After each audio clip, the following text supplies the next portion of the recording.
There's not enough lithium and copper and the rest to do that on a global basis. So if you're looking at American military interventionism to keep copper and nickel and the rest flowing, it will be to keep it flowing to North America. The green transition in its current form cannot be done on a global basis, but it can be done in North America if the Americans invade about 15 places to keep the stuff going there. And Germany probably needs to take a page from the US state of Wisconsin. I don't think the German manufacturing model can continue in its current form for a number of reasons, but that doesn't mean that there is no manufacturing model that might work. So Wisconsin is part of our old Rust Belt. They used to build the cars and the machinery. Now they do a lot of precision work for components that are then flown to other locations for assembly. Now, Germany is a really big country to do that at scale, but if we're moving into a world where supply chains for manufacturing break down on a global basis, the need for the difficult to get parts, I'm thinking transmissions here, for example, for automotive, is going to skyrocket. And Germany's skill set is much more appropriate to that role than the kind of the mass manufacturing capacity that we've become used to in the past. Okay. But Germany redesigned its political and its economic model around the realities of globalization in order to take the most advantage of it. France never did. And that's one of the reasons why the French are having all these protests over pensions, because trying to get this into what we might consider a more viable economic model under the globalized rubric has never been something they were interested in. But in a world where global trade breaks down, in a world where global energy is hard to come by, France looks pretty good. Their nuclear fleet takes care of most of their local energy issues, and they're much closer to places like the North Sea or especially northwestern Africa in order to get the rest. They're self-sufficient in agriculture. They've got a much better demographic structure. And most importantly, they never integrated their economic system into the European Union whole in the way that Germany did. In fact, as a percentage of GDP, they're not that much more involved than the Brits are after Brexit.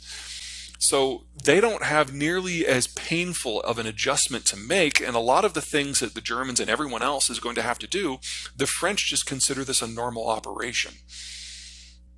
If Germany cannot manage a very dramatic transition, Germany will go from being the largest provider of funds to the EU to a net taker. And I don't see how the EU in that situation can exist. Sure. So again, it's those two issues of geography and demography. Now that the world is facing a deglobalization moment, geography is going to be far more important for determining who your trading partners are, and the demographic structure will determine who can play at all. Because if you don't have a lot of people in your 20s and your 30s, you're not going to do a lot of consumption. And if you do have a lot of people in your 20s and your 30s, you're going to protect that consumption and resist imports. If you have a lot of people in your 40s, 50s, and early 60s, you may be very productive, but you still have to have some place to sell your goods, which means you're going to have to be a bit of a security taker in order to access the markets that you need. And then, of course, you break down the global whole and the resources that we need and supply chains that span the world, that all goes away, and it's much more focused on the local. In that, Europe overall is a big loser. The demographic structure is beyond broken in most European countries, and the European continent is heavily dependent upon international trade in order to maintain its economic structure in its current form. And so the trauma of changing that is going to be extreme. The Western Hemisphere looks pretty good.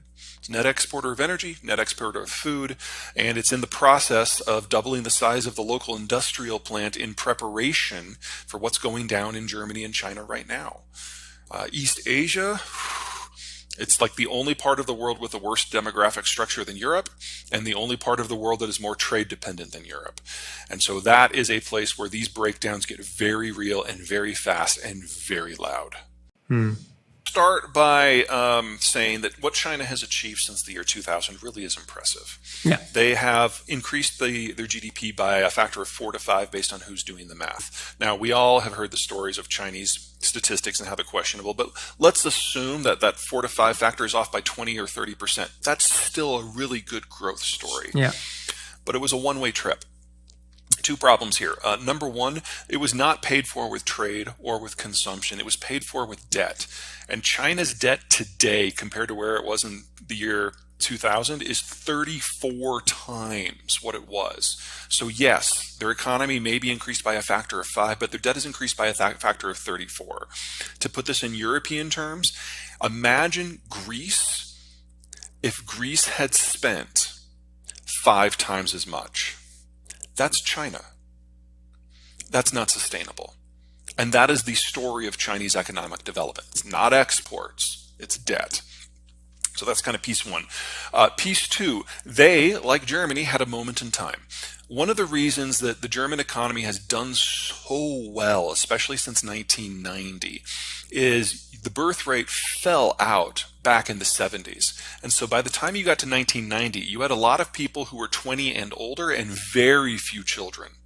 And so for the next 30 years, 25 years, you had a lot of people in that 20-year-old to 45-year-old group, and eventually they aged into the 40 to the 65-year-old group. And that is where most economic activity happens. The younger group does the consuming, the older group does the production. And Germany was able to basically experience a double boom as a result. China has done the same thing. The one-child policy plus rapid urbanization gutted the younger generation. And so from 2000 until now, they've had a lot of adults and very few children. The problem we're facing now in China is that they have aged well past the point of no return. So this is the last generation that will see economic growth in China. In addition, the Chinese are now starting to grudgingly admit that they overcounted their population by in excess of 100 million people, with all of the missing millions under age 40. So China was aging very rapidly, much more rapidly than Germany, but it was still younger than Germany until the data revisions. And now it's significantly older. And this is the last decade for the German economic model because of aging, which means this is probably the last decade for the Chinese economic model as well. And while Germany focuses on quality and precision in education, China focuses on price. And that's not viable. They've already seen the cost of their labor go up by a factor of, I believe we're up to 16 now since the year 2000. They're no longer the low-cost provider. And with the labor basically dying on its feet, they never can be. They didn't get skilled enough to even attempt the sort of challenge that's in front of Germany. And that, of course, assumes that the Americans decide to try to help, which I find unlikely. You can't rule it out, and it is a one-man state now, so it's really hard to get a read, but I don't think so. The Chinese Navy is short range. They can't project more than about 1,500 kilometers from the coast, and even that assumes it's not wartime. If the ships actually have to dodge and weave, it's less than half that range. That's enough for Taiwan. It's not enough for anything else.